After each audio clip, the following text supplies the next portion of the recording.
What if I told you that Nickelodeon made a Halloween-themed comedy horror movie? One that was made for TV that originally aired on Nickelodeon's television block, SNIC, on the night of October 28th, 2000s.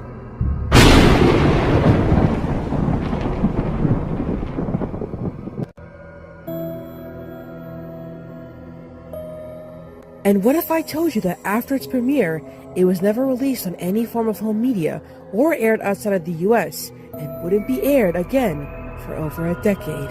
Happy Summerween, everyone! Welcome back to my channel. Today we're talking about a found Nickelodeon TV horror film called Crybaby Lane, a movie that was lost for a very long time until it was recently found, well not recently, but it was found on August 11th of the 14th. It was definitely appropriate to release this video on Summerween, since Summerween's like Halloween but in the summer, so I say we cut this intro short and get into Crybaby Lane, Nickelodeon's TV horror film.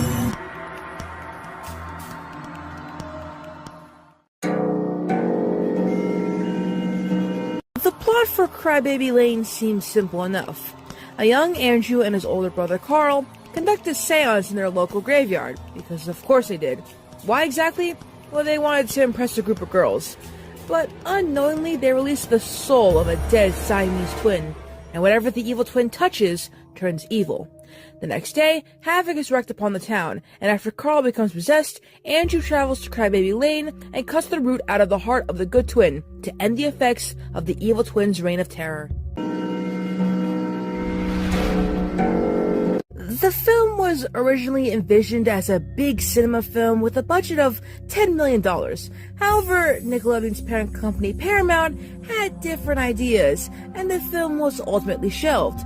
A year later, Nickelodeon reopened the plans for the film and wanted to go ahead with the production, although the film had the reduced budget of $800,000, I think, and the film's two writers, Peter Lauer and Robert Mittenthal, jumped at the chance to make the film. Filming was completed in around 20 days, with the shots of the town being taken in Ohio and the rest filmed in New Jersey, which those are the two spookiest places. Let's cut to commercial now. Stay tuned. Angry Beavers will be right back. It's America's favorite splash time. New Water T-Ball. The wettest way to play ball. It's so much fun. What are you waiting for? New Water T-Ball from Ohio Art. America's favorite splash time. Now, of course, we're getting to the more interesting parts of the movie, the criticism and Nickelodeon's response to the criticism. You see, the film's original premise was to be both scary and child-friendly, so like a horror comedy. However, the airing was speculated to have invoked an extreme number of parents to complain en masse about the film's content, as they had found the film to be too inappropriate for children.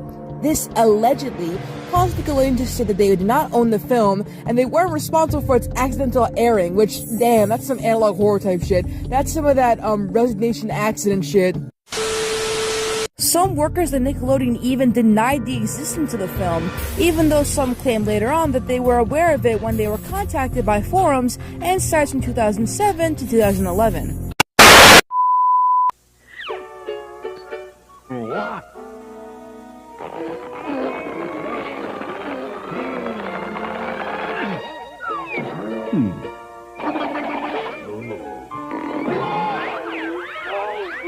Come on, supercharged frosted flakes and a good breakfast will bring out the tiger in you.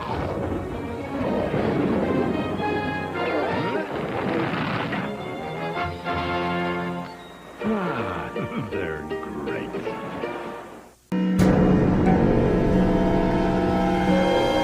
So because of that, this ensured the launch of several fan sites in the early 2000s where people could talk about the film's existence, and when contacted, Nickelodeon would deny knowing anything about the film, despite the overwhelming evidence. Some Nickelodeon employees even went as far as to spread false information, such as the film never having aired on TV or simply being a myth.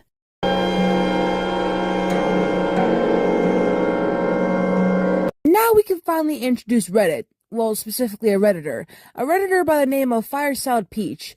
In 2011, she claimed that she had a VHS bootleg of the film recorded on the night of its original premiere, on a thread on the talkboard r/todayIlearned. She later released the film on a file-sharing website and on YouTube, attracting hundreds of viewers. The sudden spike in popularity the Reddit thread had garnered is speculated to have prompted Teen Nick to re-air the film on October 31st, 2011, so basically on Halloween, where they proclaimed in advertising that it was Nickelodeon's dark secret, so scary that it was banned from TV. And the airing ultimately revealed that Nickelodeon had the film all along. The film was originally rated TV-Y7 in the 2000s, but in its 2011 release, it was re-rated to TV PGV. Oddly enough, though, in its 2017 re-airings, Nickelodeon removed the rating in its entirety. The film's director, Pete Lauer, was interviewed soon after its rediscovery and said that he was surprised and flattered by the attention his film had gotten 11 years after its original release. He claimed that he was unaware of its supposed banning by Nickelodeon, stating that he just assumed they didn't show it again because they didn't like it. I thought it failed and I moved on. A Nickelodeon representative later claimed that the film was never banned, disowned, or destroyed by Nickelodeon, but that it was merely forgotten. Despite the speculated initial outrage and Nickelodeon's attitude towards the film, it has achieved a cult following. As we close this video to an end, you might be wondering, is Crybaby Lane actually scary? Well, it's pretty dang corny, all things considered. While it does dabble with the pretty dark urban legend of conjoined twins being separated by the spirit of an evil twin possessing everyone in town, there are at least 10 episodes of Are You Afraid in the Dark that are infinitely more memorable and nightmare-inducing than Crybaby Lane. When people in town become possessed, their eyes become wet and glow like something out of Village of the Damned, but the ghost possession essentially just turns everyone into a cruel jerkwad and anything particularly threatening. The film's score is just as bassoon-heavy as AYAOTD. I don't know what that spells out, I'm kind of dumb. Which that was definitely on purpose and likely gave younger viewers the creeps.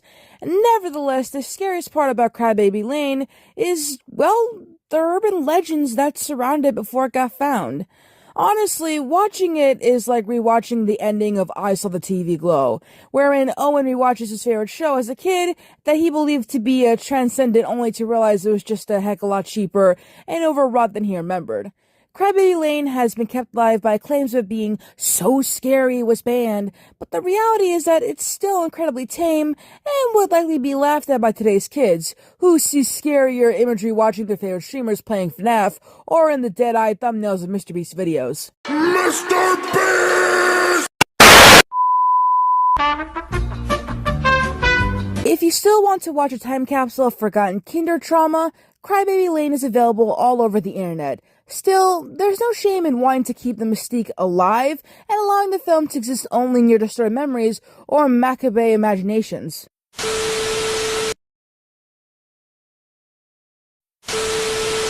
And that's the whole video. I hope you guys are having a great Summerween, and if you don't celebrate Summerween, I just hope you're having a good day in general. Of course, still working on the Gilligan's Island video, but hey, what can you do? And I'm trying to get back to my regularly scheduled program. It's just that there's been a lot of breaking news to cover lately, and I haven't been able to do it, but I have been working on thumbnails, so those videos should be coming out soon. Anyways, I've been your host, Amy. I don't know why I'm talking like this is a TV show. Let's just end the video already.